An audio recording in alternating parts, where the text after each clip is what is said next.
is completely bogus, completely unjustified, completely false. So we actually have to fold back on the one thing he has said repeatedly, that what he wants is to see a total collapse of the Canadian economy. President Trump stabbed America's best friend in the back. My message to the President is this: Canada will fight back. We will defend our people and our economy, and we will put Canada first. Well, Canadians are ready to fight back, and so my promise is we should fight back as well as elected officials. So an emergency session of Parliament where we do three things. One is we need to put in place supports for workers.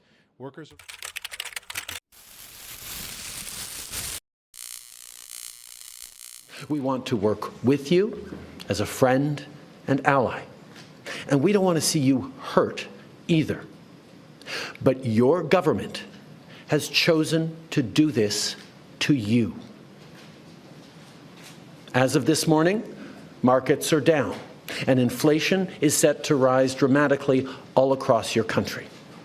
Your government has chosen to put American jobs at risk, at the thousands of workplaces that succeed because of materials from Canada or because of consumers in Canada, or both. They've chosen to raise costs for American consumers on everyday essential items like groceries and gas, on major purchases like cars and homes, and everything in between.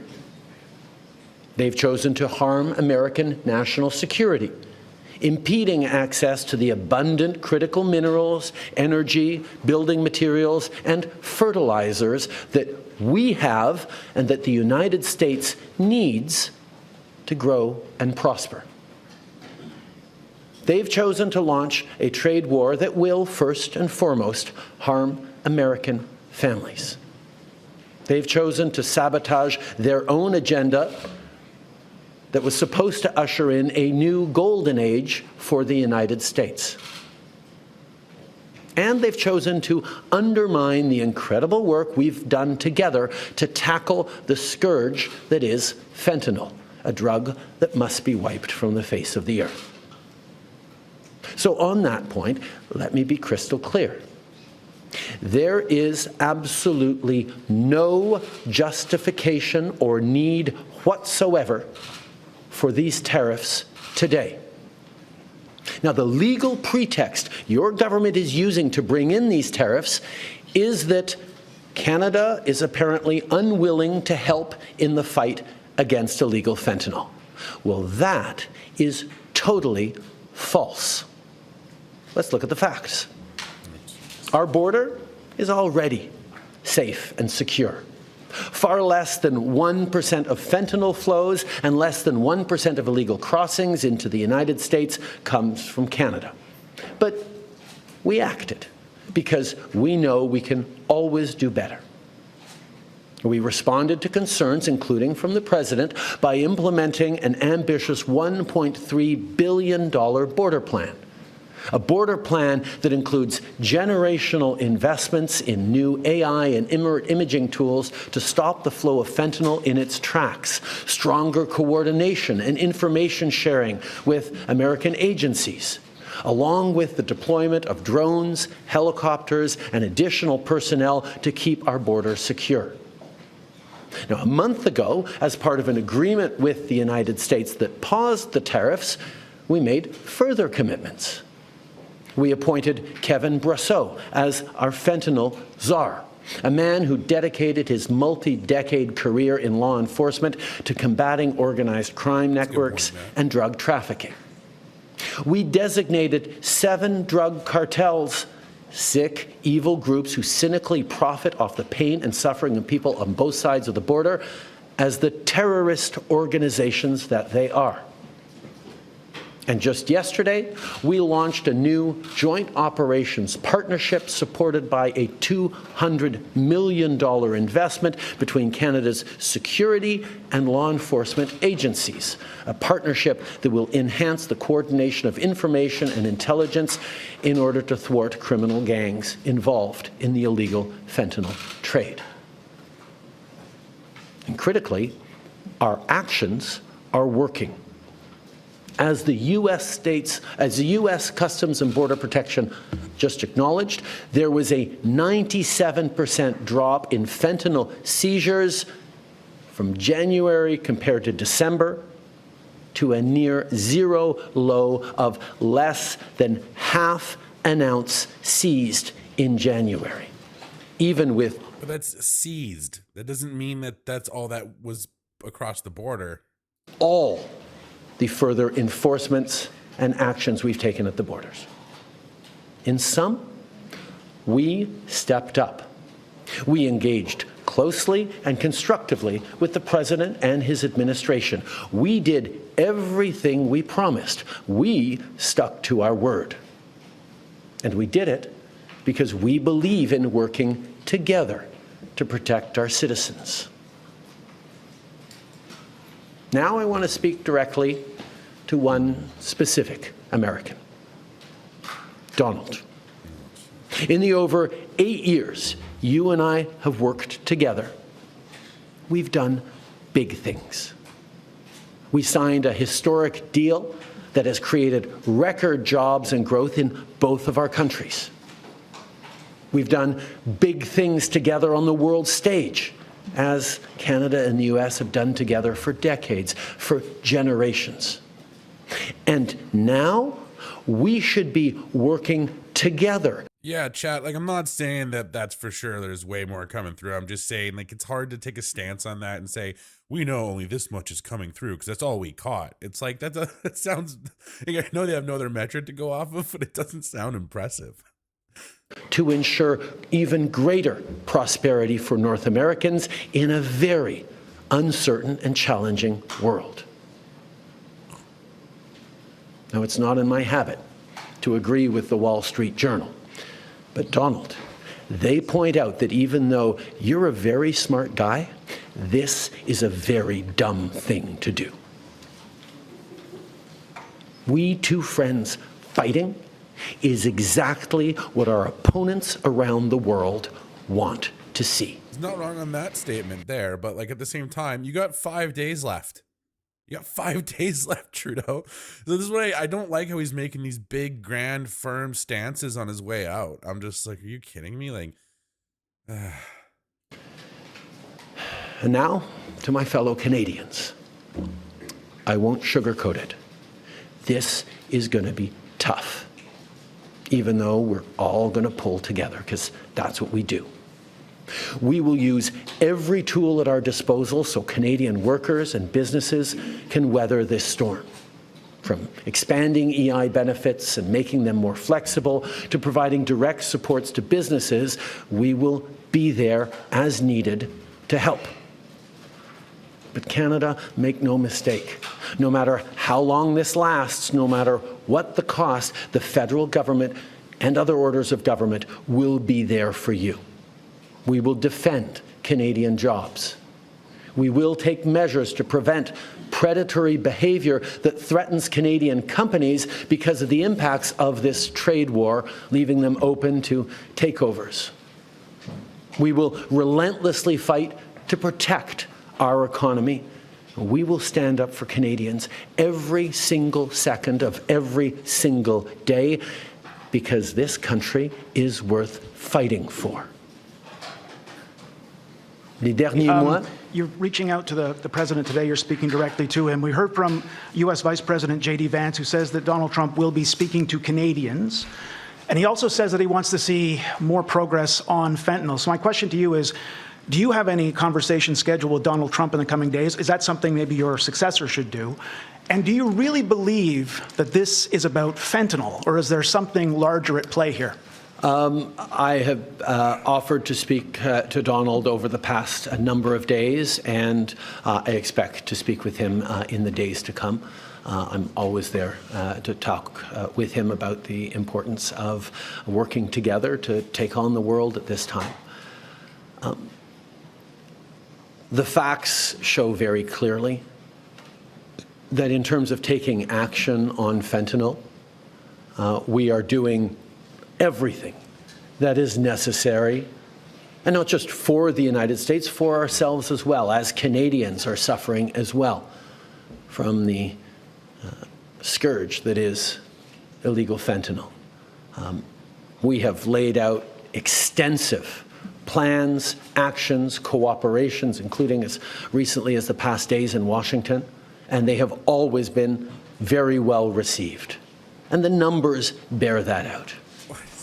I think in what President Trump said yesterday, that there is nothing Canada or Mexico can do to avoid these tariffs. And he said that last night at like 5 p.m. PST. He said that, and the whole headline was 7 hours, tariffs are coming. Trump says there's no way out of it. Like that was last night. So he's not wrong there. And it's just, the thing is that we act like there's this like major history. It's like, you know, Trump broke up the band or something, but it's like, I don't remember them ever being that great of buddies. Like when did they ever get along that well? Like they've always seemed, ever since that one time Trump found out Trudeau was smack talking him. It sounds like so ridiculous. Trump hasn't liked him. But that's, from what I understand, that's what happened. Underlines very clearly what I think a lot of us have suspected for a long time, that these tariffs are not specifically about fentanyl, even though that is the legal justification he must use to actually move forward with these tariffs. As we reflect on the impacts on Canadian workers and Canadian jobs and businesses, is that, first of all, there will be similar impacts on Americans losing their jobs, American families paying more for basic goods that they rely on. Like everybody's going to lose in this, Canada and U.S., and mainly, you know, it's the everyday people that are going to suffer the most. At a time where times are tight everywhere. But our focus has to be on getting these tariffs lifted as quickly as possible. What can we do in the coming days is our focus, to make sure that these tariffs don't last a second longer than necessary. So we will be looking at, including looking in the coming day at things we can do around adjusting EI to support people through this difficult time. But our priority has to be not on figuring out how to manage through these tariffs over the coming days and weeks and months, but on doing everything we can to get them lifted and put an end to this unjustified trade war that hurts American families and Canadian families.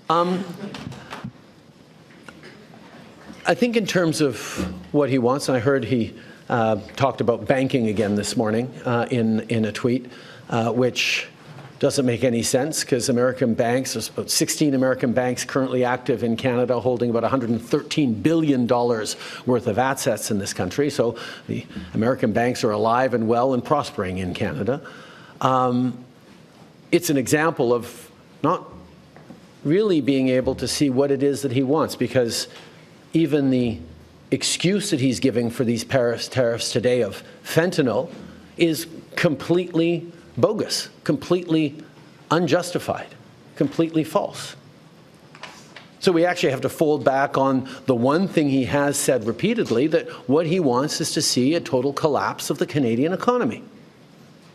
Okay, he hasn't said because that that'll exactly. make it easier to annex us, is the second half of his thought. Now, first of all, that's never going to happen. We will never be the 51st state. But yeah, he can do damage to the Canadian economy, and he's started this morning. But he is rapidly going to find out, as American families are going to find out, that that's going to hurt people on both sides of the border. Americans will lose jobs. Americans will be paying more for groceries, for gas, for cars, for homes, because we have always done best when we work together. So we are, of course, open to starting negotiations on the customer review, but let us not fool ourselves about what he seems to be wanting. And I will admit, I have been holding out hope that these tariffs were just a clever negotiating ploy that would have the impact that they're having now without even bringing them in over the past weeks, as we've seen order books dry up for Canadian companies from American customers. as we've seen expansion plans in Canada put on hold, as we've seen people choosing to invest in the United States over the past weeks because of the threat of tariffs. But now that he's moved forward with tariffs, we're going to see. It's like he's just like, to me, what he's saying, most of it I get, but it's like you have like 5 days left. I feel like at this point, like I guess he's just trying to show some face. Like he should just be more of like, you know, we're here for you. Not much I can really do. You know, new leaders coming in, they'll take care of you. It's going to be a liberal, like, you know, he could butter it up for everybody. Like he could be a lot more graceful about this, but he's acting like he's not done in 5 days. That's what I can't get past. The real impact of a trade war between our two countries, and that impact will be to hurt American families. Okay, English. At 12:01 a.m., President Trump stabbed America's best friend in the back. My message to the President is this: Canada will fight back. We will defend our people and our economy, and we will put Canada first. There's no doubt that our economy will suffer, but so will yours, President Trump. In fact, you're already paying the price, with trillions of dollars erased in stock market value over the last month of these threats. Yep. Already, Americans are paying higher gas prices, as at midnight, a new American gas tax kicked in on U.S. working class taxpayers and motorists. Your workers will soon start losing jobs they had upgrading Canadian raw materials, which, by the way, you were getting at an incredible and ridiculous bargain. And your businesses will be selling fewer products to your closest neighbor. And that's only the beginning. While Canadians are slow to anger and quick to forgive, once provoked, we fight back. And we will fight back. Now, I'd like to speak to the millions of Canadians who are anxious today after learning that President Trump has attacked our economy, to the auto workers, the forestry workers, the steel and aluminum workers, the mining and energy workers, the truckers, the farmers, to all of you who get out of bed before the sun rises and do the labor of the nation. You are afraid right now, and I understand. I want you to know that I will fight for you. I will fight for your job. I will fight for your family. I will fight for your chance at owning and paying off a home, and I will fight for your retirement. And I will fight to put Canada first. Before these tariffs came in this morning, you must have been asking yourself, how could things get any worse? Before these tariffs, you were already suffering.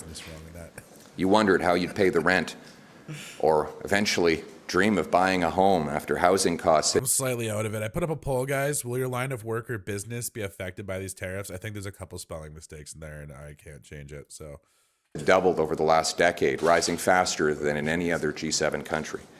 You've downgraded your diet, as food prices have risen 37% faster in Canada than in the United States over the last 5 years. You might be one of the 2 million people, a record-breaking number, lined up at food banks, a number that has more than doubled before these tariffs applied.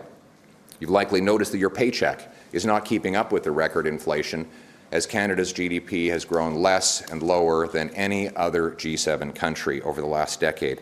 You might have noticed that your company has already been moving jobs to the United States, as greedy and self-serving CEOs put their share prices ahead of your job, and $500 billion net has left from Canada to Trump's America under the current Liberal government. And now this. But I'm here with a message of hope. We will overcome this attack on our economy, and I have a plan to do it. First, we must retaliate, targeting American goods in the following order. A, goods that we can make ourselves. B, goods we don't need. And C, goods we can get from elsewhere. Second, counter tariffs must not be a cash cow for the government. Almost every penny of the tariffs collected should go to tax cuts, with a small sum set aside for targeted relief to workers hardest hit by the trade war. None of the money should go to new government spending and programs. We must not allow politicians to dishonestly use this crisis to once again launch a debt-fueled, money-printing spending spree that will drive up inflation and further destroy the working class and hit the poorest people the hardest. Third, we must immediately pass a bring-it-home tax cut on work, investment, energy, and home building. The idea is to neutralize the cost of the tariffs with lower taxes and incentivize massive new investment in building stuff here in this country. The obvious place to start is to get rid of the Liberal carbon tax, then axe the sales tax on new homes. We need to reverse the Liberal capital gains tax hike and slash income tax so that hard work pays off and you bring home more of each dollar you earn. Fourth, we must immediately repeal the Liberal No New Pipelines Law, C-69, a law that not only blocks all pipelines but stops mines, refineries, export plants, and all kinds of other energy infrastructure and makes us hopelessly reliant on one customer, the Americans, a customer we cannot count on anymore. We must greenlight LNG plants that Liberals say there is no business case for so that we can no longer have to sell our 100% of our LNG, our gas exports to the Americans. We can sell it to Asia and Europe and help break the European dependence on Putin, turning dollars for dictators into paychecks for our people. 5, you know what industry Donald Trump does not control in Canada? Home building. It is a homegrown industry. We must get rid of all taxes and red tape to unleash the biggest home building boom this country has ever seen, bigger than the post-war boom when our heroes were coming back from that war. We need to build homes faster than ever, and that means removing the bureaucracy, the red tape, the taxes, and the gatekeepers, and I will make it happen. That will also boost the demand for softwood lumber. The loggers are suffering after Biden hit them with tariffs already. And 6, let's get our provinces together to knock down trade barriers so that we can lower prices and boost wages for our people. 7, we must secure our borders and rebuild our military to assert our sovereignty and strength in the world. All these things, axing taxes, building homes, unleashing construction of our resources, fixing the budget, stopping crime, all of these things were conservative fixations before the tariffs. Now they are even more necessary.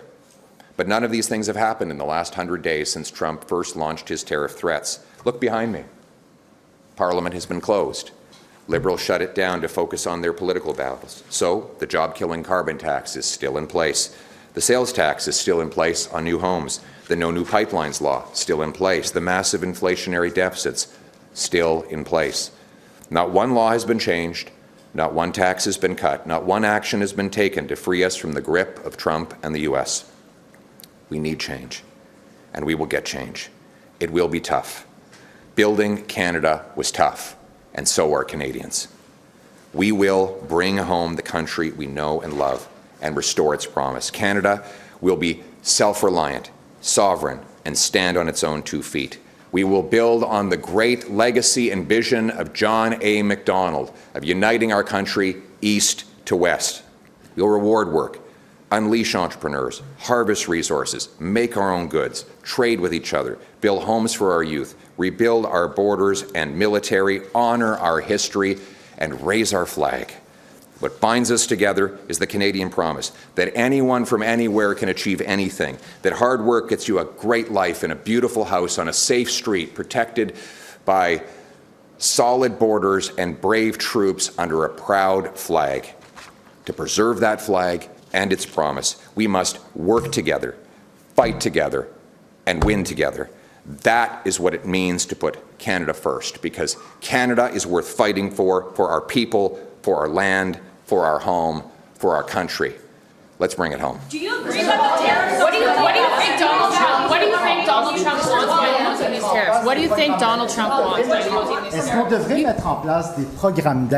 Are you going to set up aid programs in order to help the most vulnerable Canadians?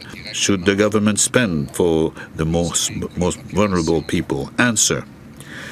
We will launch programs in order to help the population, which is hardly hurt by this trade war, but that should not be an opportunity for politicians to take this as an excuse to launch new programs. For instance, during the pandemic, we saw that many programs were set up allegedly to help the population, but in fact it was another opportunity for liberals to spend money. So we need to free up the energy that will enable our industry to better function and unleash its potential. And we should also reduce taxes, reduce income tax, and make the country more sovereign. So do you think the government has done enough to secure our border against fentanyl? And do you think that the fentanyl was a real reason, or was it a pretext? Answer is no, 3 times no. No. So I first of all, I've said for many years before Mr. Trump came back to power, I said that we had to better fight fentanyl. But fentanyl is no justification for the tariffs. There are weapons and fentanyl and illegal migrants. He sounds like the grandpa from Master of Disguise. If you guys ever watched that, Dana Carvey, that's what it reminds me of. Who are coming from the United States to Canada. Well, of course, the translator we're talking about there. Should be fighting fentanyl, but not in order to please Trump, but because we do not want any more mothers seeing police coming to tell them that their son has died in the street because of fentanyl. So we should add 2,000 border agents and with surveillance towers, scan systems, and we should be stopping fentanyl at the border, but not for Mr. Trump. Thanks, Mucho. You guys see the chat's got me here. You guys know what I'm talking about. Get a chance to say that in English. The question was, have the Liberals done enough on fentanyl, and is that a good justification for Trump's tariffs? And the answer to both questions is no and no. No, the Liberals have not done enough on fentanyl, but not because they should have been doing it for Trump. They should have been doing it for Canadians. We've lost 50,000 people to fentanyl. That's more than died in the Second World War. And that is because of the weak borders, the soft laws, and the radical liberalization of drugs that the Liberals experimented with and that they want to continue on with. I would ban the drugs, add 2,000 CBSA border guards, more surveillance towers, scanners, and drones to interrupt the illegal entry of fentanyl into our country. And I would treat fentanyl dealers for what they are. They are mass murderers, and they will get life sentences when I'm Prime Minister. But let's be clear, that is not a justification for tariffs. We have guns, drugs, and illegal migrants coming from the United States to Canada. We have never tariffed the Americans for that. If the president wants to fight fentanyl, I agree with him, but I would do it not for President Trump. I would do it for Canadians so that not one more mother gets the knock on the door from a police officer telling her that her son has died in a back alley. And I feel like he's good to play up to really attack that crisis head on like that, especially with Mark Carney. Mark Carney even said it's a challenge, not a crisis, right? So Mark Carney came off as almost downplaying the issue. I think he's walked it back a little bit since, but that's the initial, what people remember of that impression, right? Of everything I've watched so far, Mark Carney, everything, my impression of he thinks it's a challenge, not a crisis. Then you have Pierre Poilievre coming in here, and maybe because I'm in BC, and where I grew up, we were very affected by it. Lots of people I knew growing up are just dead, or they're never going to be the same. Their brains are just completely damaged. I mean, I've talked about this quite a few times on stream, and it could be to do where we grew up, but it's a big issue, and I think it is a crisis. And I think that this is one of the reasons I like Poilievre, is that he's willing to have a tough approach to these kind of issues, where I think a tough approach is needed. And I think we've tried this way of doing things long enough now. We need a new approach. That's kind of how I'm looking at it. I don't feel like Mark Carney has what it takes to approach these issues this way. Do you believe that this is about annexing Canada? Tariff relief support package, whatever you want to call it, require reopening the House and passing legislation. Is this something you're open to doing, even if it requires supporting the Liberals on confidence we matters? should have had the House open for the last 2 months. Well, we haven't. That's a question for the Liberals. They're the ones that shut down Parliament, and that's why we haven't had those debates. Last question. Do you believe this is about annexing Canada? Do you believe this is about Le président américain a dit que vous êtes.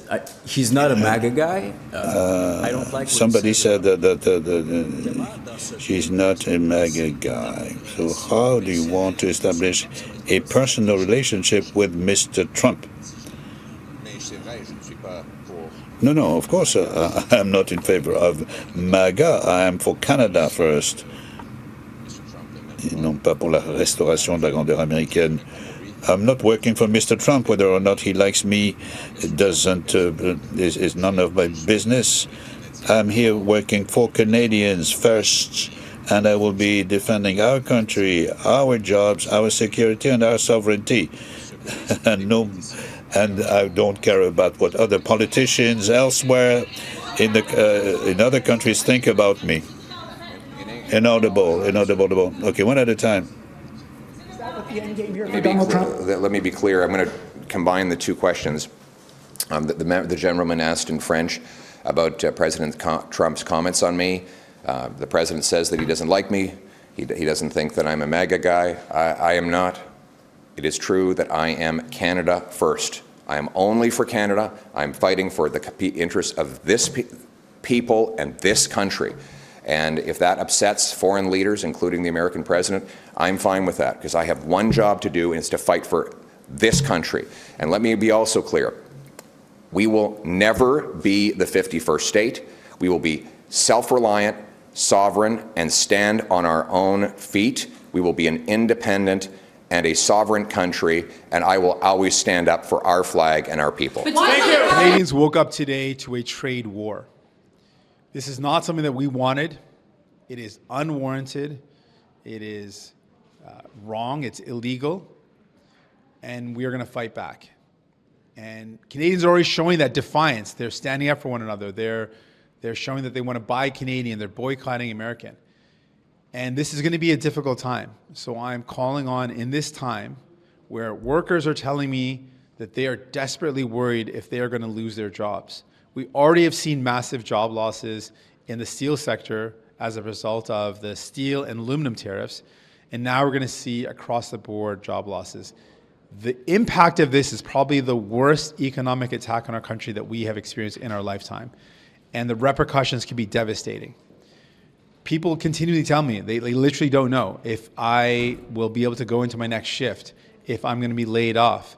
There are auto workers talking about when there's pauses on the auto line, which normally happen, some of the workers are wondering, does this pause mean that we're shut down and we're going to go home and we lose our jobs? And what does that mean for a person? And they lose their job when you're living paycheck to paycheck. That means you could lose your home, not be able to put food on the table for your family, not be able to make your rent, not make your other bills. This is serious.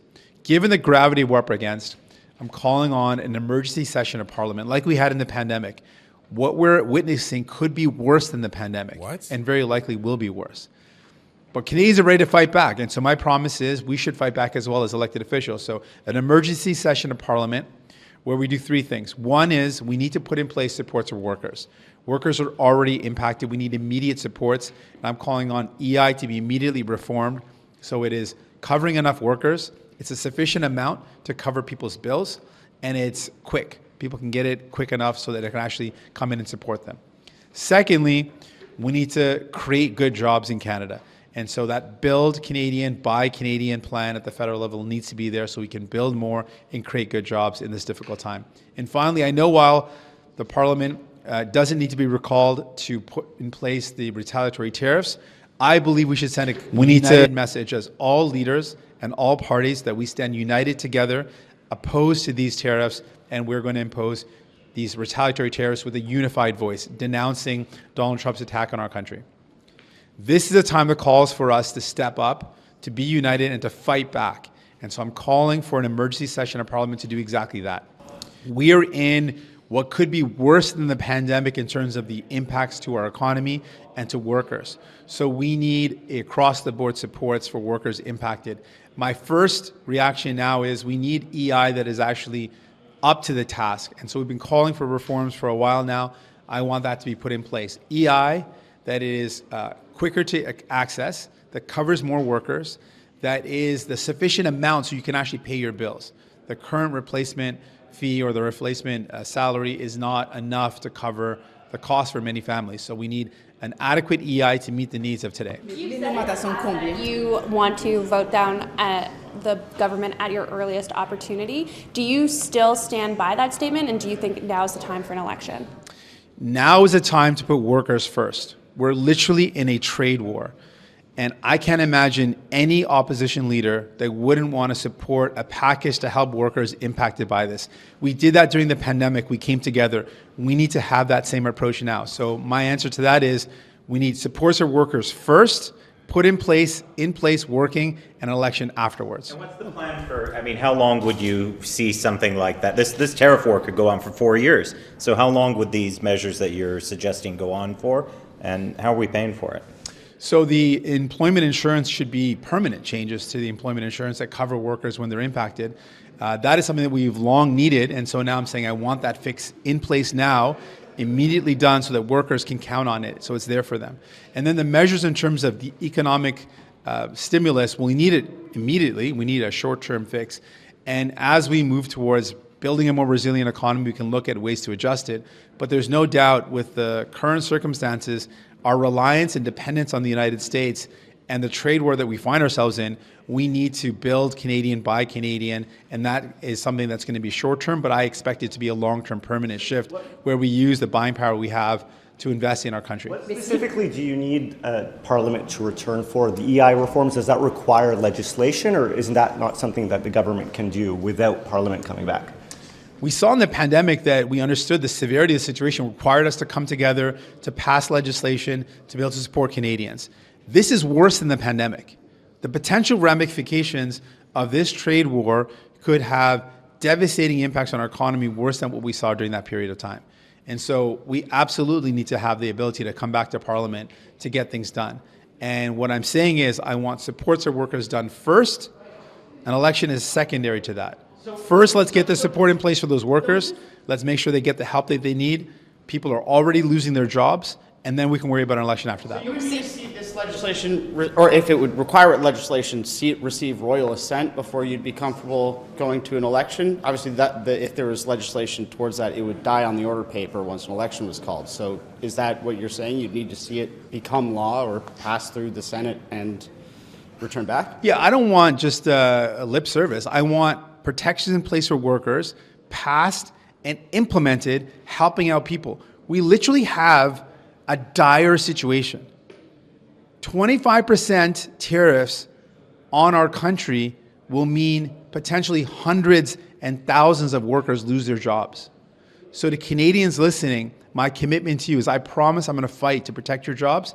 I promise I'm going to fight to make sure workers impacted get help. And I promise that I'm going to put in place supports that I can do so that people who are worried about the cost of living that's already so high going up, I'm going to fight to make sure life is more affordable. Have you been in talks with... Do you agree that President Trump is trying to cripple the economy of Canada so that he can annex us? And was there anything that the government could or should have done in the last 30 days to avoid this? In my opinion, there is nothing to appease Donald Trump that would have stopped this. He has... Yeah, you're in. I don't know why it's blinking every time I pause. It's weird. Just let me know your camera's on. You're already up on the screen. It'll pop up. Okay, 1 second. On. Made up his mind. He wanted to attack our country economically. The whole pretense of the border turned out to be not true at all. And he repeated himself again and again. He has said he wants us to be the 51st state. He said he would use economic pressure to achieve that. He is imposing completely unjustified, unwarranted, and illegal tariffs on our country. He is doing exactly as he said. So we have to take him at his word, and we have to fight back. And Canadians are already doing that. But it should be our job as elected officials to back up Canadians who are showing that resilience and that defiance by saying, yeah, we're going to be there for you as well. We're going to put in place a package of supports for workers. So we have... Yeah, like, I got to say, like, I think the polls are accurate, personally. Like, I don't understand why everyone... a lot of people were parading them around as if they were the best thing in the world when the party they want is in favor. And then when the party they don't want is in favor, everyone's like, oh, there's a problem with it. Like my latest excuse for it personally is just that we haven't even officially got the Liberal leader yet. Everybody needs to chill out and start, put their Mark Carney stiffies away. Like, and everyone's a little bit eager for Mark Carney. A little too excited, you Liberals. Another thing too is like, I've been saying, I know like months ago when we were talking about this, I was saying like, a lot can happen. Like it's Pierre's lead to lose right now, right? Well, like a lot can happen even too. though he looks like it's for sure thing right now, things could change, right? He's still up a few points. He could still win the game. He could. Well, that's what I'm saying, right? Is that I think it's the same thing for Mark Carney, especially if anything more so, just because he hasn't even really been tested yet, right? He's had one debate against people who are like ideologically pretty similar to him. He hasn't had his like salt tested at all yet. We have no idea what's going to happen. Well, that's what I mean, right? Is can he hold up, right? And I think it's nice to see, like I said, and I said this earlier in the stream, it's like, it's not about who's worse anymore. It's about who's better. And I think that's kind of a big shift. It's a good way to put it. Someone like Mark Carney coming in and like Frank Bayless, everyone seeing people beyond Karina Gould and Chrystia Freeland, right? I think that is the main thing. Just if it was just between former cabinet members of Trudeau, like that would have been a way different situation, way different race, right? And yeah. It's just we'll see what ends up happening, right? And at this point, Jagmeet Singh is calling for emergency parliament session, not saying he'll vote non-confidence though. So I don't think that means election anymore, which is not a big surprise, but at the end of the day, I guess everyone's got to put the weapons aside and just deal with this. And I think having all of Parliament participate is something we've been lacking lately. And that would be good just overall, even if we don't get the election that obviously everybody wanted right away. I think Mark Carney is going to be calling an early election just because as soon as they've got a handle on things, just because he's doing well at the polls. He's going to want to take advantage of that, right? So I just think personally, he doesn't have the salt to get us where we need to be. That's what I get from it. He might have the knowledge. He might, he's a bit of a nerd. I was saying, I'm listening to his book. I'm learning things for sure. I realize I can't say I'm not about just history of stuff, but it's like minor. It's almost like economic nerd details, right? Where it's just like, I understand like you got knowledge in the economy. That's great. But being a businessman and being a politician are two different things, right? And I think that why Trump can be very criticized and up until recent actions of his, he approached things in a business-like manner, right? And that itself was, in a way, like it works a good for some things, but it doesn't work for everything. You know what I mean? It's the same way of like, running a company. You can't treat humans like machines, right? Because there's factors there you can't just cut out and ignore, right? Like humans have feelings. We have the human factor, the human equation in us, right? We can't just be treated like a machine or a robot or something. That's why Amazon is notorious for being a horrible place to work, apparently, right? Like in their warehouses and stuff. But your camera's still not up, by the way. Anyways. Oh, here, sorry. Yeah, no, I set it up. I just didn't open the website thing here. Sorry. Have your back if you are impacted by these tariffs. We're going to build more and buy more Canadian to build up an economy that creates jobs for Canadians. Okay, it should be up. And we're going to have a unified voice to say we denounce what Donald Trump did, and we are together in fighting back with tariffs, that retaliatory tariffs. Have you or anyone in your camp have had any conversations at all with government officials or the leadership contenders for the Liberal Party about this relief package, about any progress regarding that? No. Could that support for workers mean tax cuts? That's what Poilievre is suggesting, that the support would be in the form of income tax cuts or something of that sort. Well, no, let's be really clear. He's been very clear about the tax cuts that he wants. He has announced. What he is saying, not at all. I reject. He wants tax cuts for millionaires at a time when workers are going to lose their jobs. It's a ridiculous approach. He wants to put tax cuts that are going to help less than 1% of the population. I think it's 0.1%. Based on the government's statistics. And the average income of the people that are benefited from the tax cuts that he's proposing earn mostly $1.4 million or more. So no, that's a ridiculous, that's the capital gains tax cut that he wants to propose. That's what he's come out. That's a specific tax cut that he's talked about that helps a very, very, very small percentage of Canadians that earn. Just to the chat here, but to be fair, Pierre Poilievre does not stumble in question period. Doesn't stumble in the House of Commons at all, really. Like in interviews, and one thing is a bit different, but I feel like, I don't know, from what I've seen, he's kind of like the bulldog, right? Like a lot of these other, I don't know how Mark Carney's going to hold up. I haven't seen enough of Mark Carney in that kind of situation to be able to see or guess or estimate how he's going to perform. You know, I would like to see it though. I'm excited to see that race between those two and to see who can hold each other to, hold each other, I don't know, grill each other harder to get as honest of an answer as we can on these issues, right? Mostly over $1.4 million. That's who it mostly helps. That is a ridiculous approach in the face of a trade war where we got steel workers in Sault Ste. Marie saying, I'm going to lose my job. We got auto workers in Windsor, auto workers in Oshawa, who every time their line shuts down, they think that's it. We're going to go back home. We got workers now across the boards that are wondering, what am I going to do to put food on the table? How am I going to keep my home? And Pierre Poilievre proposes a tax cut for millionaires. I mean, it's very on brand for Pierre Poilievre, but it is not what Canadians need right now. To middle-class families or people making less, would that be something you'd be willing to negotiate on to get this passed with the Conservatives? He's talking about tax cuts when people are losing their jobs. There's not a job. If you cut someone's taxes, they have no income. What's the point? I'm talking about getting people the protection in place that they need so they can actually survive. We're talking about survival. And Pierre Poilievre's talking about giving rich people a little bit of a benefit. What's the point of that? I'm talking about workers who cannot go back to work because these tariffs mean their job will not be there. Those workers are right now high and dry. There's nothing in place for them. There's no adequate. 60% of workers are not covered by EI. The government has not fixed that. We need to fix that now.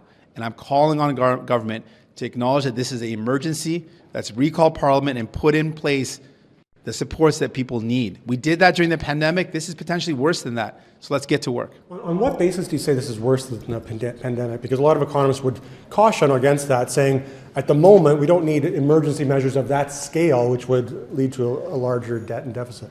Well, that's why I'm calling for EI measures to be improved, not the direct payments that we saw during the pandemic, but the scope and scale of the 25% tariff on our economy when the majority of what we produce, the majority of what we sell goes to the United States, and all of that potentially being shut down because it costs too much, is the gravity of that could be far more than the pandemic. There are items that we produce in terms of steel and aluminum. If the tariffs are stacked, as we know is potentially going to happen, it could mean that our entire industry gets shut down. The automotive sector, these are good paying jobs. All of those jobs would be lost. The impact is devastating. And it could be, so I'm highlighting that, worse than what we saw during the pandemic, given the scope and given the breadth of what these tariffs could do. We've got to be ready for people. Yeah, and in all honesty, he's surprised me a little bit with this. I wasn't expecting this. I was expecting let's ban Donald Trump from the G7. Not gonna lie. Oh yeah. So I'm actually kind of surprised to see him calling for emergency parliament session. Not ruling out, but not saying he will call an election right away, and saying we need to pass emergency relief measures in emergency reforms to EI to be quicker, to better help those who are going to be affected by the tariffs sooner. To have that's, I guess, what they're talking about when they say a COVID-like response. This is, I guess, the portion they're talking about, right? Like what they did with CERB, I guess. So I guess they're talking about having something like that for the tariffs, which I guess, yes, some industries will be affected by quite a lot. So that might be a huge possibility that you'll have sweeping, like the EI system will get overwhelmed pretty quickly. But yeah, this is actually the most sense I've heard him make in a long time. However, can he actually walk the walk now that he's talked the talk? That's my question. We'll see what happens there. And yeah, I wouldn't be surprised because Poilievre runs a tight ship, and that to me, I don't think that's a huge deal. Like if you're running for prime minister, I feel like it's kind of definitely something you're probably going to you probably want to be careful with, I guess. I don't know. That's how I look at it. I don't think it's a big deal. I think every politician's doing that. Action today to Canada's announcement that we would be putting in place retaliatory tariffs was to say that if we retaliate, he will add reciprocal tariffs on top of the retaliations and on top of what he has already done. At what point do we stop escalating? We have to fight to win. And there is no other way to deal with someone like Donald Trump. He's a bully, and he's going to continue to use bullying tactics. So we have to fight back. I think it's really important to remind folks, this is not a fight that we wanted. This is not a war that Canadians wanted. This is a trade war that's going to hurt Americans. It's going to mean that their cost of living goes up. It's going to hurt Canadians. It's going to hurt workers. It is bad. But the only way out of this is to fight back and to stay strong. So we have to fight back. We have to stay strong. And we also need to look for the future where we are less reliant on the United States. And that's why I've talked about the Buy Canadian, Build Canadian, changing the way we buy things so we use our federal dollars towards Canadian-made products, using Canadian content. We've got to really reshape our economy so that we're more resilient and look to other trade partners. But what we're up against right now is serious. And my commitment to Canadians who are watching this that's today a good turban is that I'm color gonna for fight him. like hell It for you. matches, like his suit looks good with it.